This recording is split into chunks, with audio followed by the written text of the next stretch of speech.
Saturday today. I'm very happy to be with you guys today. And we're looking for one case presenter. And we will be discussing a case. Hi, how are you? I'll say something en Spanish. Hola, mi nombre es Gabriel, soy de Perú. Mucho gusto de estar con ustedes hoy día. Estamos buscando a una persona que presente un caso y en realidad es súper genial la forma de cómo ha crecido tantos EP Solvers. Mucho gusto de estar con ustedes. ¿Cómo se encuentran? No le pasaré el micrófono.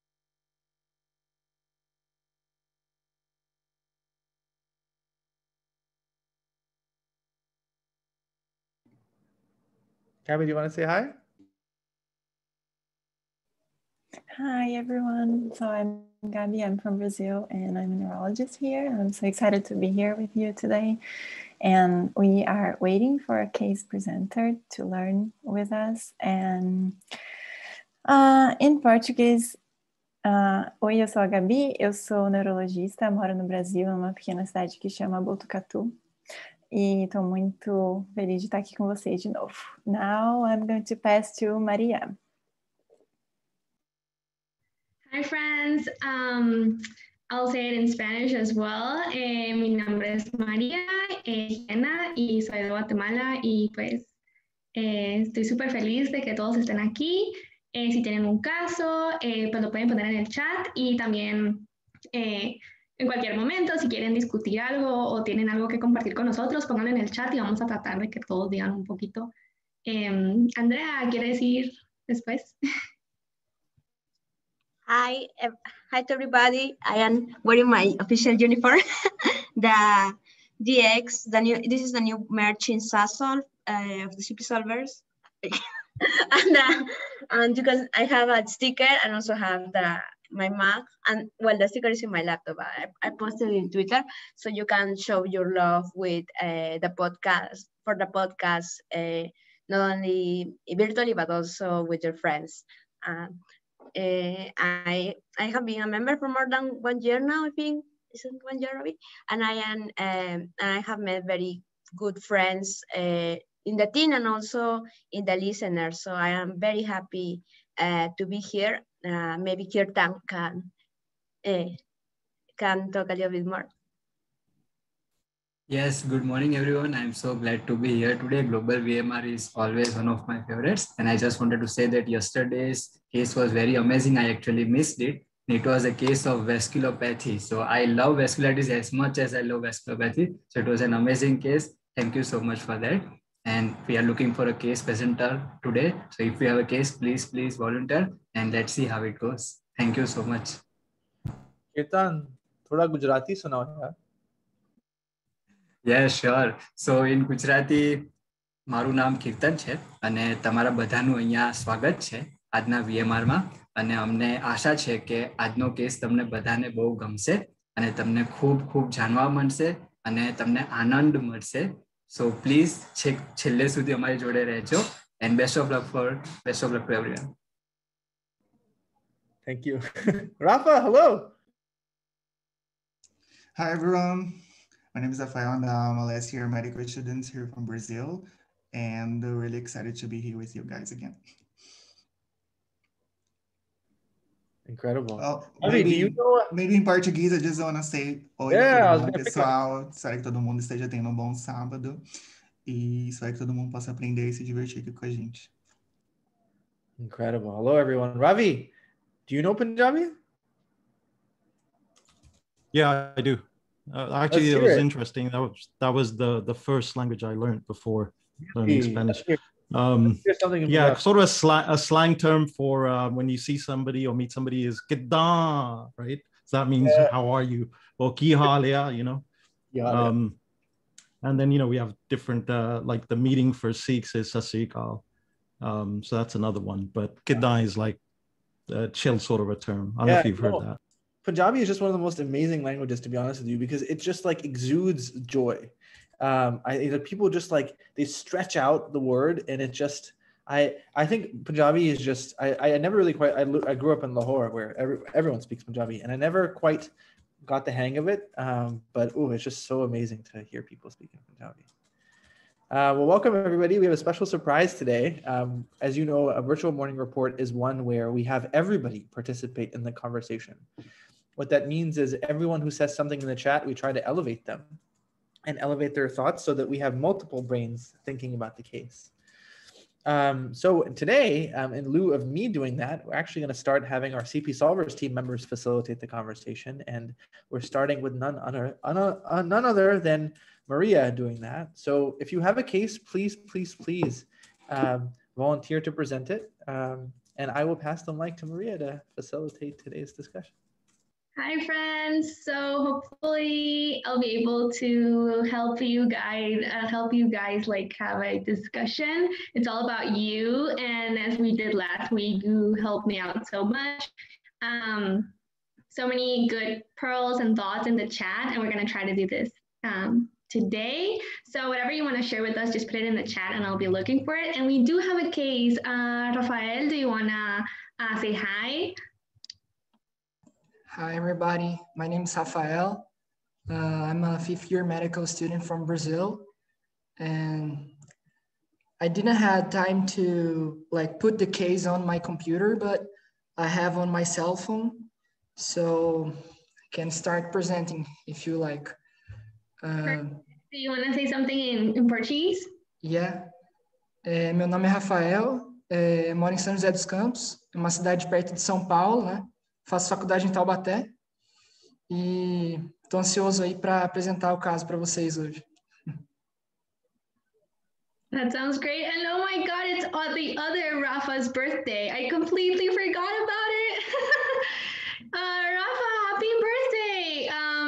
The other Rafa, can you tell us how do you say happy birthday in Portuguese? Feliz aniversário.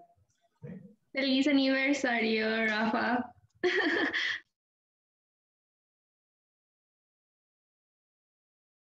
So if you want, we can start with the case. Okay, so it is a 66-year-old male with leg swelling and dyspnea.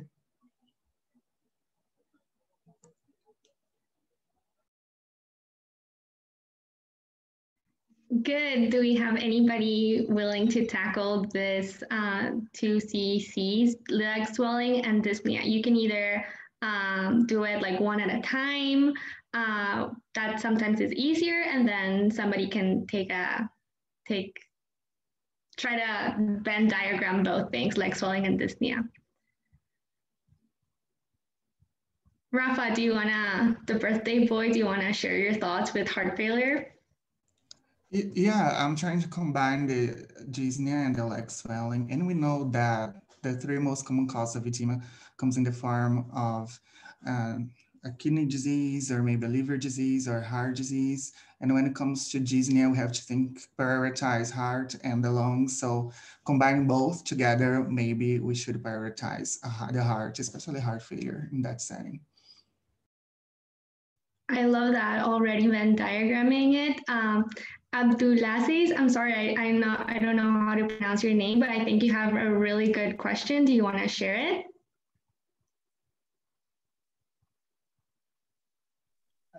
Hi everyone. Do you listen to me? Yeah. Just I asked, is it unilateral or bilateral? If unilateral, I think like PE, pulmonary embolism. If unilateral, I think about heart failure, renal failure, like a systemic illness. This is my idea.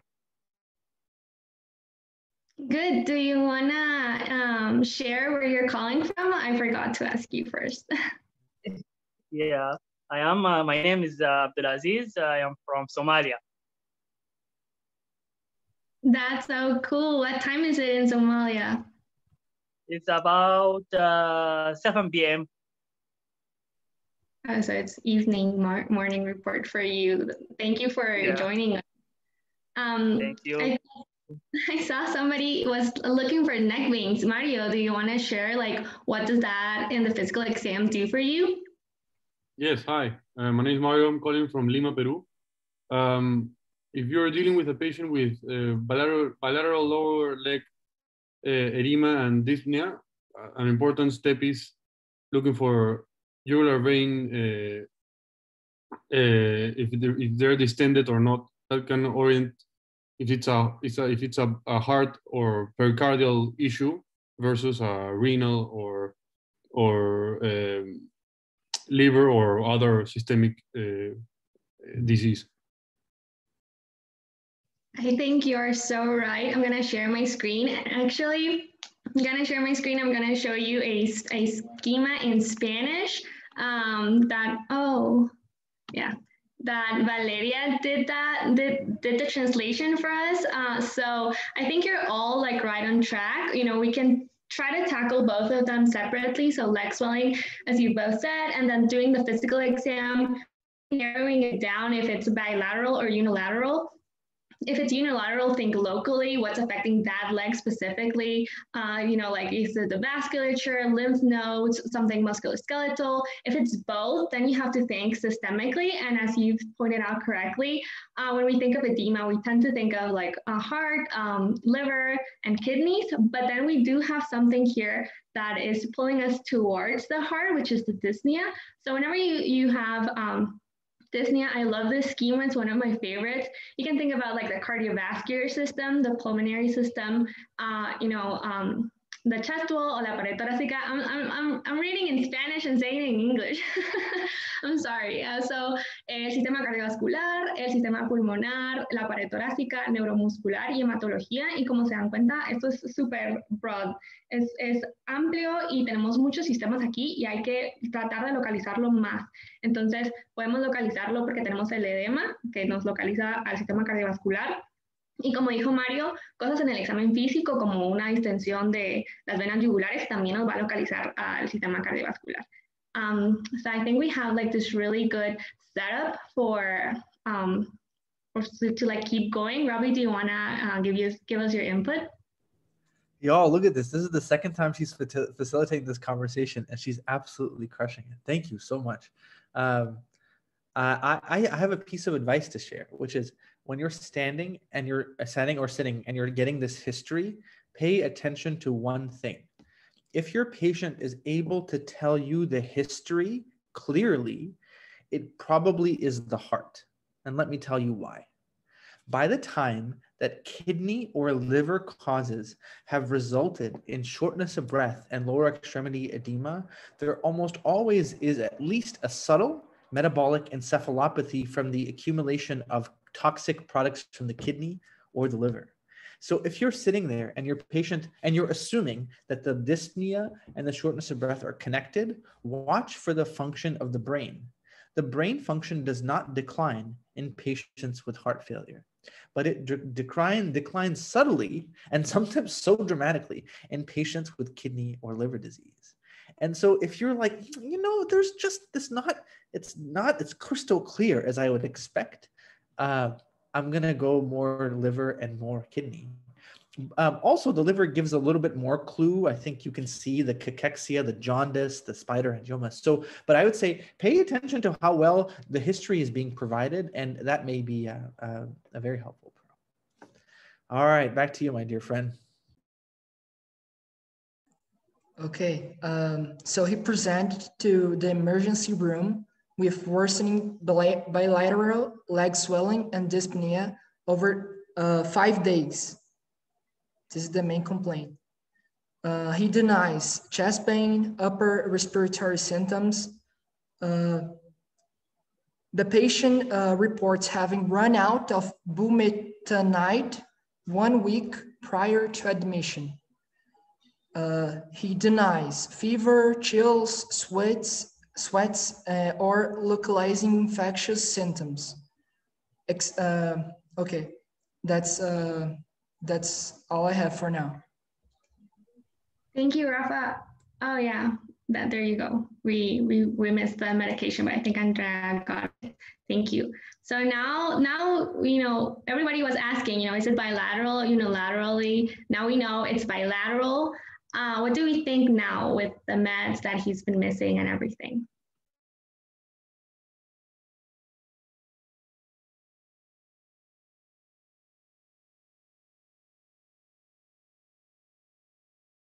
Carl, do you want to share with us, the term you typed, dyspnea? What does that do for you? And can you explain a little bit more about what that is or what that means? Oh, sure. Dyspnea, I do love that word, just rolls off the tongue. But it's describes getting dyspneic when you bend down to tie your shoes. And as I understand, it's kind of specific for heart failure.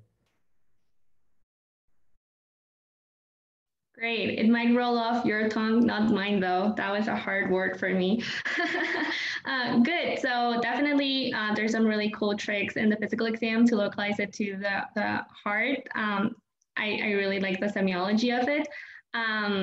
Drew, you're thinking about the medication. Do you want to share what that does for your clinical reasoning? Hi, everyone. So also, this is the first time that I've been on this in a while, so I'm back. But also wanted to echo the bendopnea point. It was the question that I had asked above of if the patient got dyspneic when they bend to pick up things or tie their shoes. But the medication that Raphael mentioned called bumetanide is a diuretic like furosemide or Lasix that is commonly prescribed for patients with heart failure, or liver disease, known as Bumex in the US. And it's a medication that would tend to bias me towards a cardiac or liver cause. We wouldn't really be using this medication in a patient with kidney disease because it acts on the kidneys. And if your kidneys are failing, well, putting a medication on a failing kidney doesn't necessarily work. So I'm still thinking liver, heart, and kidney causes, but I'm prioritizing liver and heart over kidney. Great. I think we're still on those 3 organs, and now we're just trying to get all of the tips and tricks to prioritize heart over liver and kidney. Rafa, do you want to go ahead and give us past medical history to know if we're right on track or we're just missing out on something? Okay. He had a systolic heart failure due to ischemic heart disease and HIV. Meds, bumetanide, hydralazine, isosorbide dinitrate, dolutegravir, M3-citabine tenofovir. Okay, so now we have 2 new things. One that we kind of thought about before, the heart failure, and then the other is something that we weren't thinking of, the HIV positive status. So what does that does for you? How do you combine the heart failure and HIV? Does it even matter? Does it not matter? Do we have to ask more questions? Or do we keep them separately? Do we try to Venn diagram it? What are we thinking of?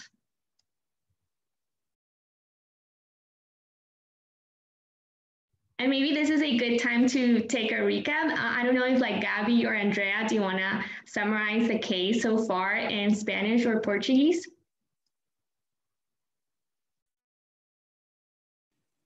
So in português, então a gente tem um homem de 66 anos que vem ao pronto-socorro com piora de edema bilateral de membros inferiores e dyspnea há 5 dias, e ele tem um antecedente pessoal importante de insuficiência cardíaca congestiva por doença isquêmica e HIV. E uma pista importante é que ele parou de usar um diurético 5 dias antes de comparecer ao hospital. I think that's it. Andrea? Yeah, es un paciente de 66 años que se presenta con edema bilateral y dyspnea en los últimos 5 días. Él tiene una historia médica que es importante, que es el paciente ha tenido, tiene VIH y que tiene un problema tiene falla cardíaca isquémica. Gracias. I think we can keep going a little bit more and then we can do like a recap of the chat. What do you think, Robbie? Yeah, I think that's awesome. I don't think there's much momentum, but maybe I can just share one quick thing as a follow-up to Drew's point, which is I think Drew was trying to analyze the question of how does the medication list help you prioritize between liver, heart, and kidney, and specifically like who gets bumetanide or Bumex. And you'll see that Bumex is used for people who have severe or refractory hypervolemia. And so you'll see it actually pretty commonly in patients with advanced kidney disease who are peridialysis and advanced heart disease. You will almost never see it in patients with liver disease. They almost strictly are on a combination of furosemide or Lasix and spironolactone. And so if you're going back from the history of Bumex and you didn't know the patient has one of the 3 systemic causes of hypervolemia, liver, kidney, or heart, you would probably prioritize heart and kidney. And the reason that is because the heart and the kidney are almost, but not fully, exclusively volume-related organs. Their job is to get rid and move forward with volume. The liver is much more complicated. When the liver is failing, it causes much more metabolic issues than it causes anything else, coagulopathy, infection risk, versus when the kidney fails, it causes electrolyte and volume issues. So if you are guessing based on Bumex or bumetanide, I would prioritize heart and kidney because they're almost pure volume organs. I almost said organisms, as opposed to liver, which does many other things. And if we take a moment to speculate, how can HIV be related to this? So HIV, as folks have said in the chat, can cause coronary artery disease, can cause cardiomyopathy. But HIV kidney disease is also pretty well described. HIV causes what's called focal segmental glomerulosclerosis, or FSGS. And the medications associated with HIV, namely here the tenofovir, can cause an acute kidney injury with features of a proximal tubule disorder, so a Fanconi syndrome. So if you're saying Bumex, prioritize heart and kidney. If you're saying HIV, that has links to the heart through ischemic disease or through HIV-related cardiomyopathy, but it can also cause kidney disease directly through FSGS or through tenofovir-induced proximal tubule dysfunction. All righty, back to you guys.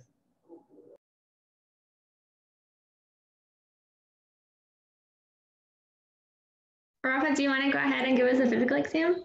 Okay, before the physical exam, I just want to add that the CD4 count was 243 and viral load undetectable.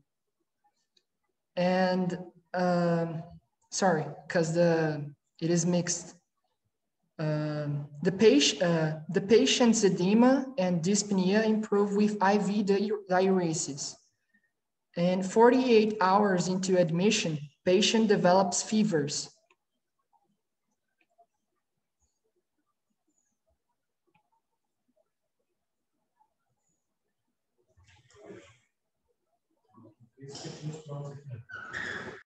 Do you want to give us a little bit more about like what happened after 48 hours? What was his physical exam or something? I don't know what you have. I have the physical exam at 48 hours. Okay, so temperature was 101. Sorry, I don't have Celsius. It is 101 Fahrenheit. Heart rate 104. Blood pressure 137 to 84. Oxygen saturation was 96. And on the heart it had a 2 to 6 systolic murmur at left sternal border.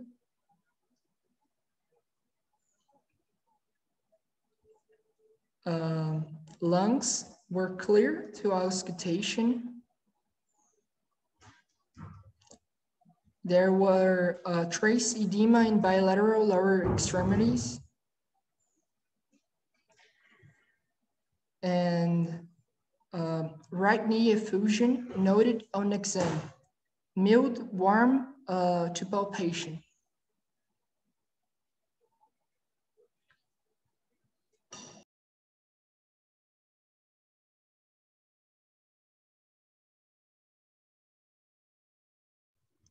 Great. So I think we have some really goodies in the physical exam. I think Vale has a really interesting hypothesis. Valeria, what were you thinking? And does the physical exam change that thought at all? Yes, hello everyone.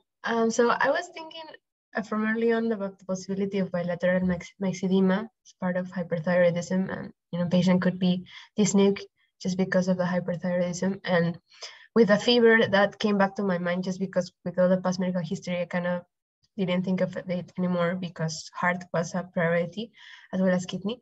But I mean, I know it's a very rare sign to see.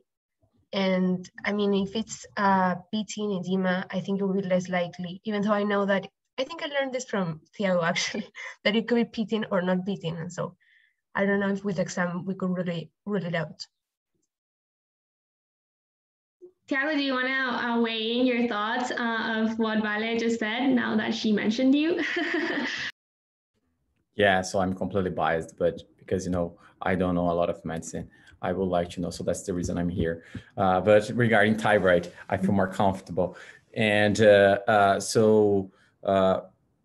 pretibial myxedema is not common in Graves' disease, but if you have it, then it's Graves' disease, and it's non-pitting, very localized. So it doesn't look like it's this case because he used a diuretic. So I don't believe it will be myxedema.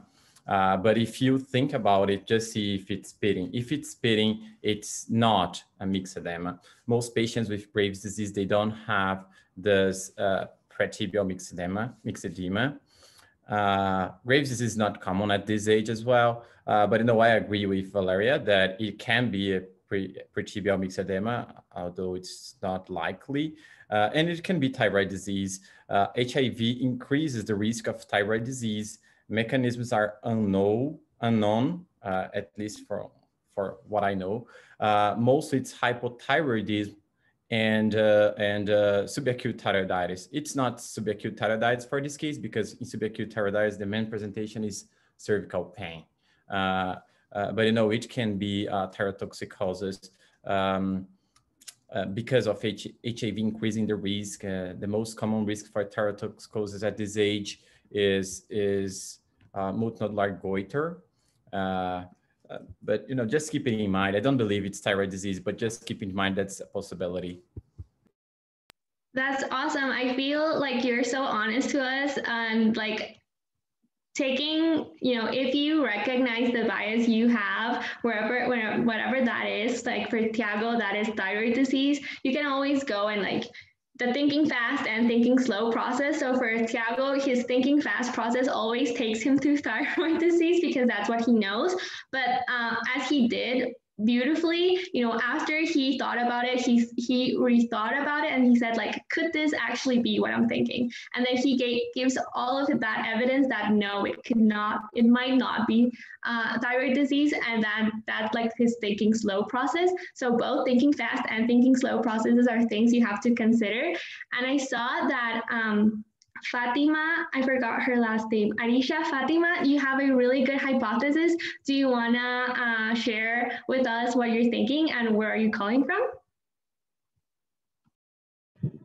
Hi, I'm Arisha. I'm from Namsi, Delhi. I'm a third year med student.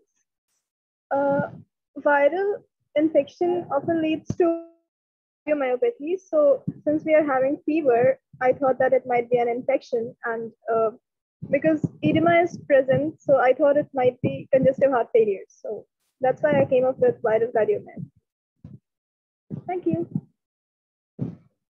No, thank you. I think that's great. I feel like we're really prioritizing, the heart. And as you said, fever makes us prioritize some sort of inflammatory cause, and infectious causes don't escape our mind. Daniela, what are you thinking about Lyme disease? Could this be Lyme disease? Could this not be Lyme disease? What do you think? Hi, hey everyone. Sorry for not turning on my camera. So I was commenting on in the chat. Some people were mentioning the possibility of being Lyme disease. I do not know much about Lyme disease, but I do know it's not that common in Brazil. Also, reason why I don't know that much yet about it. And I do know that it's transmitted by a bug or insect, something like that. And it is more common in the US and Canada, probably related to like climates of those areas. But in Brazil, it's not the most common possibility. And of course, we would have to look into travel history and see if that is maybe a possibility. But from what was mentioned, I wouldn't think of it right away. That's great. No, thank you. That's great. I feel like with now that everybody's traveling, the possibility of travel has increased so much. We tend to see patients from all over the world, and we ourselves come from all over the world. So we definitely need to think about other diseases. And now that I know that you're from Brazil, because I completely forgot to ask that, what would you think if a patient like this presented and he was from Brazil and is a patient that has lived in Brazil his whole life? What would be like your thinking fast process about infectious disorders in your region? Considering like the presentation of concerning cardiovascular diseases, I think the most prevalent that comes to mind is Chagas disease. I know that is uncommon in the US, but it is very common, at least in the region that I'm from. I'm up north, so Amazon region, and that is what I would think of it. But it is also important to keep in mind that the patient doesn't have exactly the presentations that we are accustomed to see. So maybe chronic infection, but maybe someone else has another idea. Yeah. Thank you. I'm sorry to put you on the spot, but you have so much experience with this. I had to hear your thoughts. I think that's great. I'm from Guatemala, and I would also be thinking about Chagas. That's, affecting the whole Latin America, from Central America to South America. And, for me, I think it would be like if we had a little bit more background of this patient, if he lived, very close to tropical areas and was exposed to bugs and then suddenly presented with heart failure, specifically, systolic heart failure, I would be definitely concerned about Chagas. Rafa, I'm sorry, I was looking at you, but I was thinking about Robbie. Robbie, what do you think? Well, thank you for asking. I think that this conversation is so helpful. And I'll layer on my thinking to something that Franco said earlier. So Franco, do you want to unmute and tell us what you were hypothesizing? Okay, hi everyone, I'm Franco. I'm also from Lima, Peru. Well, right now, immediately when he said that there's a murmur, I think it is really important to know if this is a previous murmur or a new onset one, because plus the right knee effusion, we could also jump into endocarditis, and if it is new or old, could really towards to one or another. Also, I was thinking he is kind of septic right now. I don't know if he already forgot to take his meds or he ran off his meds, because maybe he was septic before. So I don't know if there was some neurologic impairment before that. It could be towards to an infectious, either way, and it is only a distractor to know that he ran off of meds. So it would be really important to know about the neuro status of him. Also, his CD4 is 243. It's kind of in the limit of 250. So we continue infectious disease to be linking the right knee effusion and the murmur. And kind of we are forgetting about fungi. Could be also an important cause of endocarditis in these sort of patients. Chagas is on the top of the way, even if he's from South America. Also, if there is valvular disease and he's from South America, the most common cause of endocarditis would be rheumatic previous disease. And I think in the States would be another etiologist about that. So it would be important if he had for how long he has the HIV status, if he has been exposed to some strep throat or some skin infection that could cause that on the previous years. So I think also, well, he's from Brazil, so 96% of his SpO2 kind of he's 66, there could be a decline of the normal SpO2. I think he's on room air and there is no high altitude places in Brazil. So that could towards to if there is something that is systemic and not only in the knee. That was my kind of what I was thinking about it. I think that's superb, my friend, and I'm right there with you. I think if you translate the right knee effusion to monoarticular arthritis, there are only 3 causes of monoarticular arthritis, and that's osteoarthritis, which is virtually impossible here because of the abrupt onset of the arthritis. And the other 2 are crystalline or infection. And the crystalline arthritides are either gout or pseudo-gout, both of which are possible here, but unlikely to cause fever. Now, that's not necessarily true. Crystalline arthritis can cause a fever, but it's usually when they are polyarticular. If you only have one joint that is inflamed and the patient is febrile, it's much more likely to be septic arthritis. And the most common cause of septic arthritis is hematogenous spread of pyogenic bacteria like staph and strep. So here, you'd be worried about staph and strep in the knee, and in the context of the murmur, worried about endocarditis for sure. And this is a reminder of the following. When somebody comes in with decompensated heart failure, you have to ask why did they decompensate? And the most common reason that patients with heart failure decompensate is because they didn't take their medications or they ate too much salt. But the 3 most morbid complications are endocardial disease, myocardial disease, and pericardial disease. And endocardial disease is endocarditis, myocardial disease is acute myocardial infarction, and pericardial disease is the development of a pericardial effusion. So here, I think the case is very strong for infective endocarditis. Rheumatic disease is a great and very important consideration here. Though I think the arthritis is oligoarticular, multiple joints, and a fever this high would be a little unusual, but certainly something to think about. So I'm right there, the crowd. I mean, everyone's really on point. I'll say one final thing about Lyme disease. Lyme is so intriguing.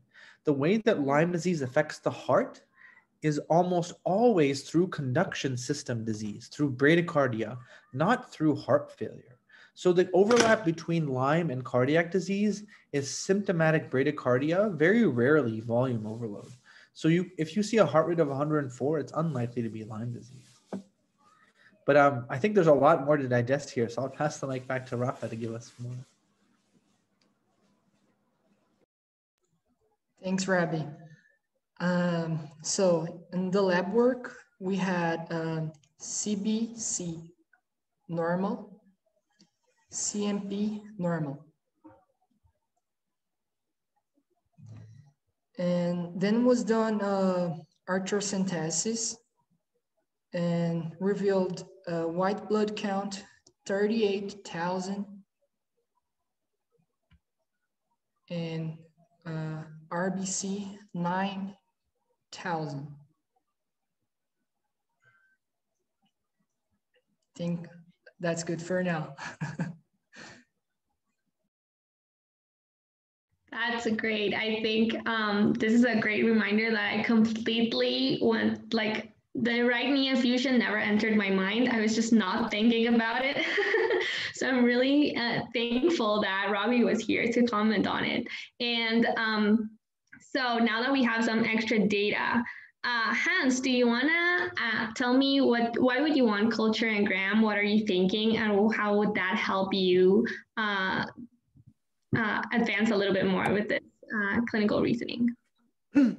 First of all, if I'm correct, I'm lacking the experience, but that is routine to do a culture and a gram stain just to exclude an infection. Now, of course, the cytology only showed 38,000 white blood cells. I think for an infection, we are around 50,000 and more in the knee. So there is something else going on. So it is VMR, so it can't be straightforward. So it's interesting to see what happens. But I would also look at the heart very thoroughly because of his murmur. That's great. I agree with you so much. I mean, every time you're pulling out something from the patient, whether it's fluid, blood, bone, whatever, try to get the most information out of it. So if you're doing an arthrocentesis and you're not doing culture and gram, you're doing yourself a disfavor because you're missing out on important information.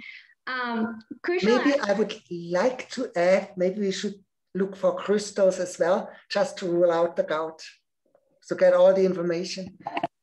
That's great. I think that's a really good point, especially because, as you mentioned, we're not there. Like the blood, the WBCs are not high enough to go infectious, but they're not low enough to rule out like inflammatory causes. So we're right there in the middle where we're not really sure about if it's crystals, is it bacteria, or I don't know. I think Vale has an idea of what could this inflammatory pattern be. Do you want to share it, Vale? Yes. So I saw a case that was also monoarthritis, and the possibility of something septic, of course, must be the never miss in these cases. But infectious agents such as Brucella and I think TB also can have an inflammatory pattern, and the presentation really is very variable. So even though it doesn't meet the cutoff of 50,000, just to think in mind that an smear will be very helpful, and also the differential. That's great. I feel like I never think of Brucella. I never think about it, but I'm thankful that you and Kushal always remind me that that exists. Nilayan is playing devil's advocate, and he has a completely different theory. Do you want to share it? Hello, hi Maria. So I thought of cryoglobulins because I think Reza gave us a wonderful mnemonic of skin, S-K-I-N. So skin, kidney, intra-articular, and nervous system. So we don't have any nerve involvement yet, and we don't have any skin involvement yet, but we do have a volume overload situation, which we interpret as in dyspnea, which we interpreted as either being of heart, kidney, and liver. And then Rabi gave us an amazing pearl that bumetanide localizes it more towards heart or kidney. So I thought, okay, we have a murmur which can point towards heart, but it's 2/6. Had it been 3/6, I would have prioritized heart. But 2/6 systolic murmur could easily be a flow murmur, and kidney damage can cause volume overload, making flow murmurs more likely or more common. So maybe cryoglobulins causing damaging the kidney, causing volume overload, causing a systolic murmur. And then cryo can also affect the joint. So we can have an effusion-like picture. Just alternate theory. I love alternate theories. That was great. And I think it gives us a question. We have a murmur, we have bilateral lower extremities in edema, and we have an inflammatory picture of an arthritis, but we don't, I don't know, can we be 100% sure this localizes to the heart? I don't know. I think I would like more information about it, but I think you're right. We can't jump on board and say this is heart and this is infective endocarditis yet, or maybe never. Ravi, what do you think? I haven't done this in a while, so I'm going to share my screen. And I think it's actually really important.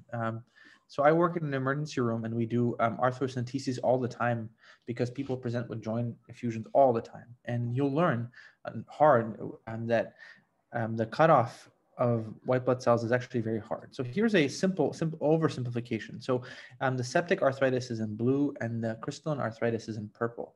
And this is the synovial white blood cell count.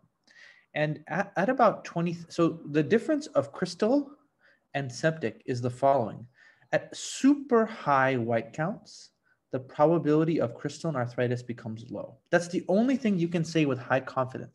If the white blood cell count is over 100,000, it's unlikely to be crystal. But you can come to no other definitive conclusion when the white cell count is above 2,000. Why? Vale said this earlier. Remember that septic arthritis can be caused by pyogenic bacteria like staph or strep, or atypical organisms that induce a less aggressive inflammatory reaction, like Brucella, tuberculosis, salmonella, Whipple's disease. So when the white count is above 2,000, you have no idea if it's septic or crystalline. Crystalline is more likely simply because it's more common, much more common. So here I would say that the probability of septic arthritis is higher because of the fever and because of the extra joint disease. Most people who have crystalline arthritis do not have any extra synovial disease. Now the heart failure and the kidney, the synovial issue may be independent, but if you are assuming that this person has a synovial disease in the knee and has extra synovial disease in the heart, a crystalline would not link those two together. And finally, remember that when you're generating your differential diagnosis for septic arthritis, never forget the arch nemesis of Neisseria gonorrhea. This patient has HIV and is therefore at higher risk for sexually transmitted infections. And so I would make sure to think about discussing that with the patient and getting, in addition to the cultures that Hans was looking for of the synovium and the blood, swabs of the rectum, the penis, and the pharynx for Neisseria gonorrhea, which tends to cause septic arthritis at a lower white count. So here I think the big learning point is only above 100,000 can you make crystalline less likely. At above 2,000, both are fair game. Alrighty, Rafa, back to you to take us home. Rabbi, that was amazing, man. So some additional information from arthrocentesis. Grain, stain, and culture were negative. And the crystal analysis gave us calcium pyrophosphate crystals. So the final diagnosis was calcium pyrophosphate deposition disease. Oh my God, what a roller coaster. And yeah, do you want to share with us, you wrote the correct diagnosis. Do you want to share with us, what, I'm sorry, I'm mumbling. Was this what you were thinking of at the beginning, or is it like completely out of the blue for you? And what do you take home from it? If you want, you can share like your learning point in Portuguese.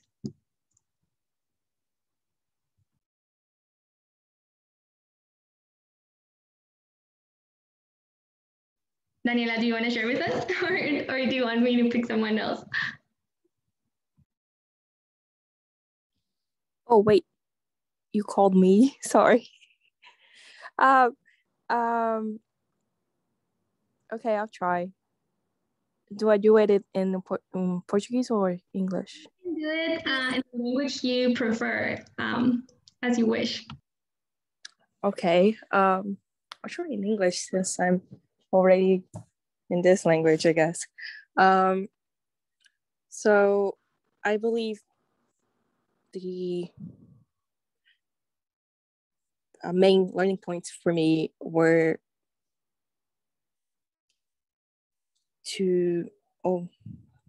sorry, I'm very nervous.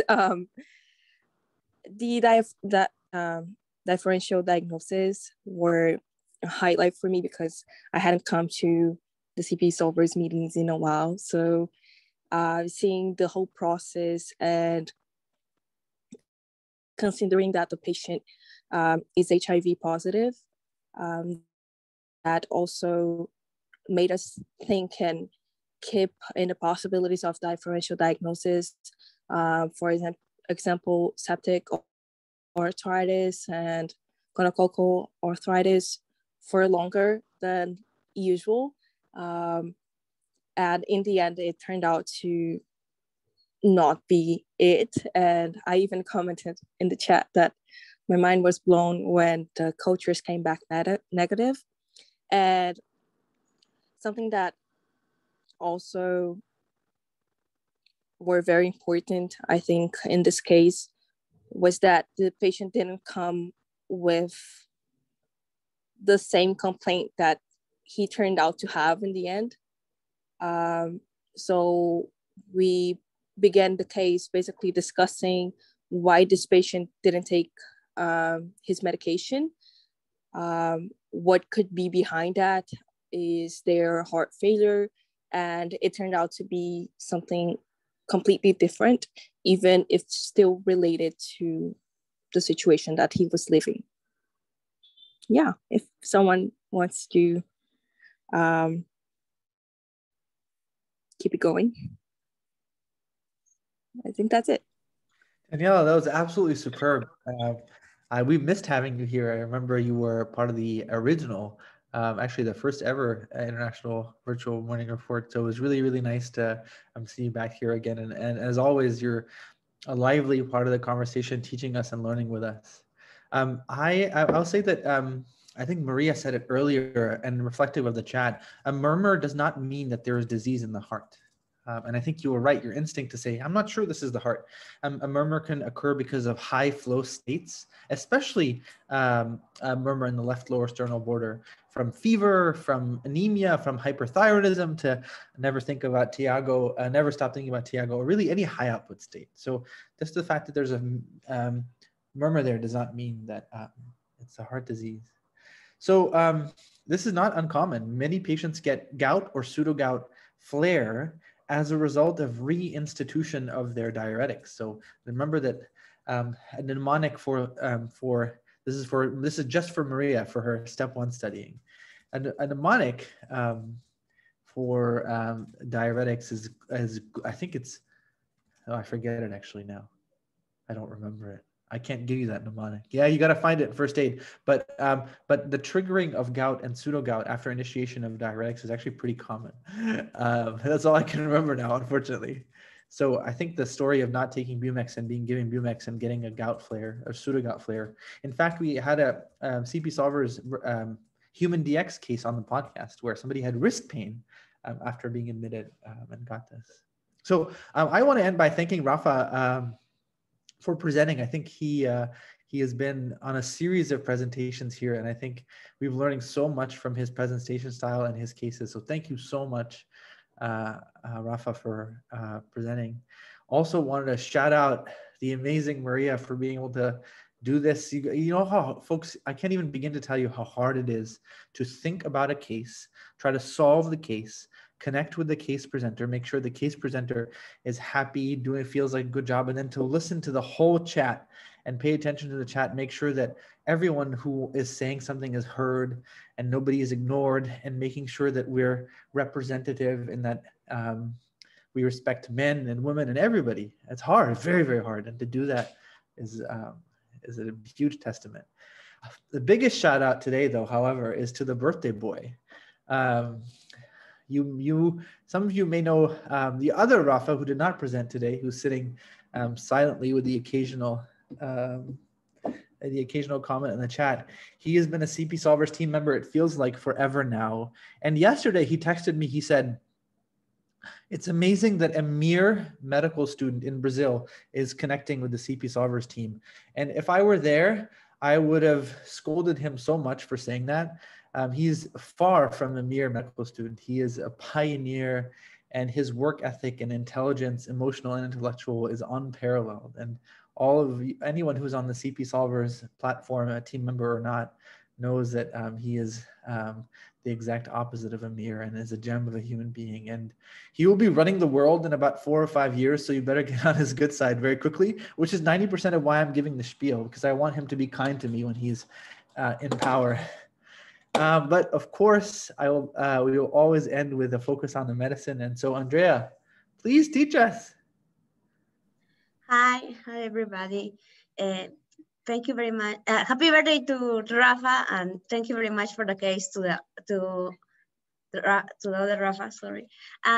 So today we are going to talk a little bit about everything because it was a very interesting case.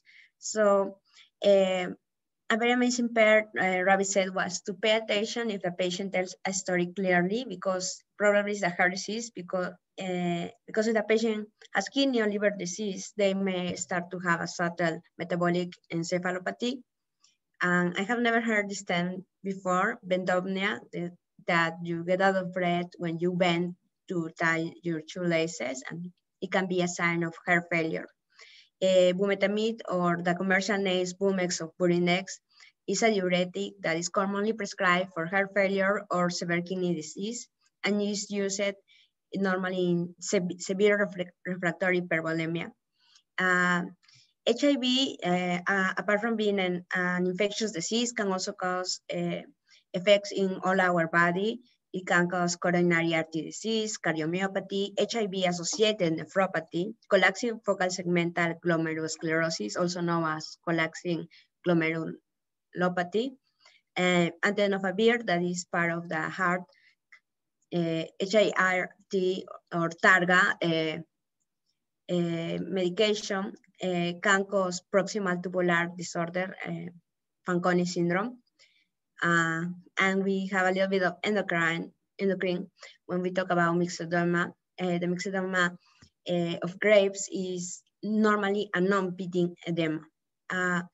Lyme disease most commonly occur in the Northeast or Mid-Atlantic regions and the upper Midwest of the US. Like if you are not from the US, one thing that makes me remember for the step one is like, for example, thing that is one of their, if you see the map, it's like their left arm, if their right arm. So I tend to think that it's in the right arm. However, the CDC has found Lyme disease in all the 50 states on the country. But if they ask about it in the step one, you tend to think about the in the Midwest region. I have a friend who had this asked in the step one, and they say the state, and he didn't know that the state was in the Midwest, and that's how he got it wrong. But that's an idea, just to know a little bit of geography. And then when we have a unilateral knee fusion, it can be crystalline, like gout or pseudogout, osteoarthritis, or infections, like most common staph or strep. And normally in a crystalline arthritis, it doesn't tend to cause fever. Maybe if it does polyarticular, then it causes fever. And we think about heart disease, we think about the parts of our heart, the endocardio that can get endocarditis, the myocardium that can get a myocardial infarction, infarto cardíaco, pericardio or pericardial effusion. Again, talking about Lyme disease, it tends to affect more the heart conduction, so you will have more like symptomatic bradycardia. Brucella can cause an inflammatory pattern. Usually the symptoms are not that specific, such as joint pain, fatigue, sweating, fever, and gastrointestinal problems. And the part that Ravi said is when you do an arthrocentesis and the white blood cells are above 2000, you cannot differentiate it between sected or crystalline effusion. And we have that the pseudogout may have had a flare because the patient was initiated in a diuretic. Thank you very much. Muchas gracias, merci beaucoup, obrigado. only four. Please teach me more. Thank you very much, and I hope you have an amazing Saturday.